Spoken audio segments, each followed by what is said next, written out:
Hey everybody, Steve Baskis here. Thanks for tuning in. If you get the chance, go rate my podcast on your favorite podcast catcher, like Apple Podcast. Just search for Baskis 360 and navigate to the area where you can rate it. On today's show, a gentleman by the name of Ignasi Cambra. He's a classical pianist. I've been interviewing musicians, and a lot of them have been blind or visually impaired, and most of them are from this Pro Tools group, WhatsApp group that I've been communicating with them on. Here we gather to ask questions about the digital audio workstation Pro Tools, and I've made some friends and learned a lot. So, without further ado, Ignasi Cambra. Hola, me llamo Ignasi. Ignasi's not from the United States. I'm from Barcelona. Ignasi's pretty laid back. He's a cool cat. He's also a classical pianist. I went on to ask Ignasi about his life, where he grew up, his education, and he had this to say. I was all set to study business. Sorry, just wanted to interrupt. Ignasi went to the school, Indiana University.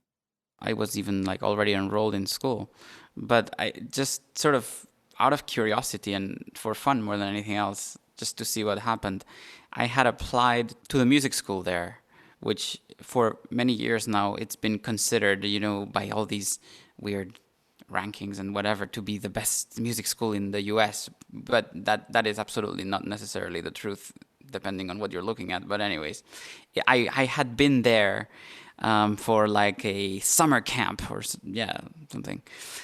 And I thought, okay, well, I'm going to apply. Why not? And I applied, and as usual, I sent everything in late, and probably something was wrong with it, and I didn't get an answer until mid-July.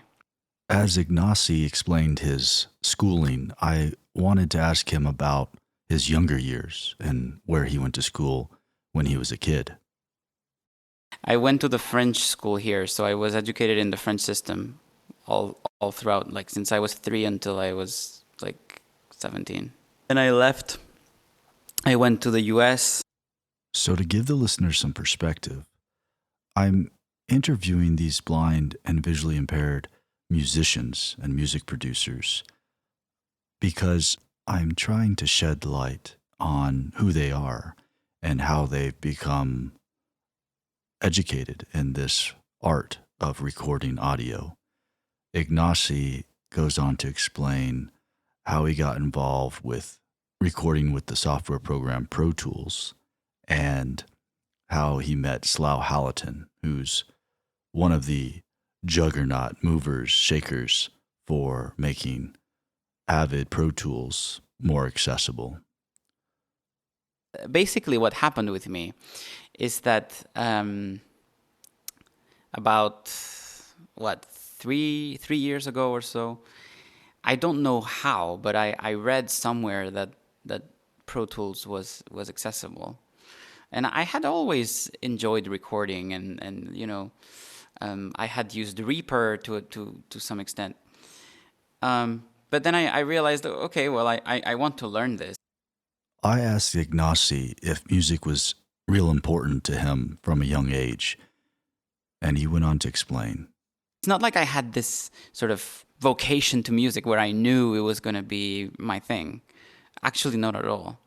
But I just thought, it's much more interesting than staying here and going to business school with the same people that I've known all my life. And so I left. I kind of left without really knowing for how long or what I was going to do. Often in our lives, I feel our parents drive us to do different things, maybe inspire us. And I asked Ignasi, was music in the family, or was there a stranger or someone that influenced you? A great performance that you witnessed? And he had this to say. My mother plays the piano. Or she used to play at least. But I mean, she's not a professional at all. So, she just really liked it, and she sort of motivated me to practice and work hard. And, I was doing lots of competitions when I was in high school, and I would spend a lot of time away from home doing competitions and whatnot. But it was always just a very sort of serious hobby, if you want to call it that way, until at some point, I thought like, okay, do I really want to do this? And again, it's not that I knew like, yeah, this is for me. I just thought this is an interesting thing to do and, to go somewhere else. Even though I'm blind, it's sometimes hard to ask another blind or visually impaired person the question, how did you lose your sight? What happened to you? What do you think of being blind? And Ignasi expanded on this. And it's very interesting because Ignasi is someone who has been blind from birth and really doesn't think too much about it. Honestly, I guess precisely because I've lived with it all my life, literally since I was born, it's just something that I don't really think about much. I don't know. I see that there are so many people who, in many ways, have so much less than me, or in other words, you could say I'm so much luckier than other people. And obviously, there's something you don't have, which is you don't see, but then you have so many other things. And then there's many people who do see and don't have others. And I don't know, there's just too many things to think about that it's not something that really takes much space in my mind, for good or for bad. I explained to Ignasi that I don't read Braille very much. I know grade 1 Braille, and I would love to learn music Braille or Braille music. And we started to talk about some things. I think it's normal that when you go blind later in life, it might take time for you to become, very proficient with it and fast. And I don't think you should sort of hold back just because you're slow at reading Braille. You should do everything the best way you can. Ignasi makes a living by performing at concerts as a pianist. He goes on to say maybe this is not what he will do for the rest of his life. So I guess of all times, this is an interesting time for me, but I do just play concerts, and that's what I've been doing since I finished in New York.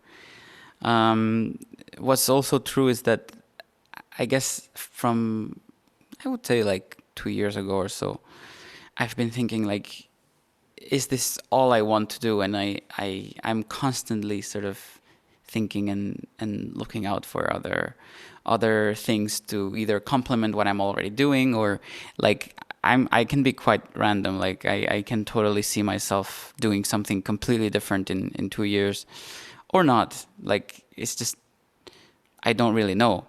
But obviously, what I've been doing until now, and I feel very lucky that I've been able to do that, is to just play. I asked Ignasi, how has the pandemic taken a toll on his music career? Things are very sort of slow now, especially music is always going to be the last thing to open back up, because, you have these large groups of people who go to concerts and are sitting next to each other, and that's something that's absolutely not necessary. When the lockdown started here in Spain, when was middle of March, they locked everything and sort of everything closed down. I started doing these little sort of concerts on Instagram Live.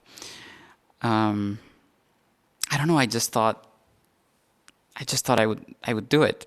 And at first I said, I'm going to do it every single day. Which kept me very busy, because every day I think I was doing it at 8:30 or something, 8:30 p.m. I had to come up with something to play. And, with classical music, it's not like you can just, you either know something or you don't. You know it by memory or you don't know it. But there isn't really a good in between, if you will.